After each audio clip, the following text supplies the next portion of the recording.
Kjo këtu mbrapa meje, shumë prej jush e njohin si dea e Butrintit, por në fakt është Apolloni.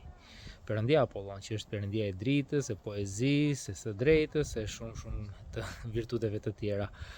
Por arsyeja pse e ka marrë emrin Dea, sepse arkeologu që ka zbuluar Butrintin, Ugolini, kur e gjeti këtë statujë dhe ju paraqit ta kjo është një dea. Dea në italisht do të thotë perëndesh. Domethënë dhe prandaj dhe i ka ngelur emërtimi si Dea, por në fakt është Apolloni, që cilësohej si një nga perënditë më të bukura dhe kishte edhe tipare femërore edhe tipare mashkullore në të njëjtën fytyrë. Domethënë njëra pjesë e fytyrës kishte më shumë tipare mashkullore dhe pjesa tjetër kishte më shumë tipare femërore.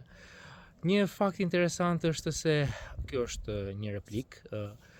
Origjinalja u vodh gjatë periudhave të trazirave në Shqipëri dhe u blen në Ankand diku në Amerikë, në mos gabojmë në New York.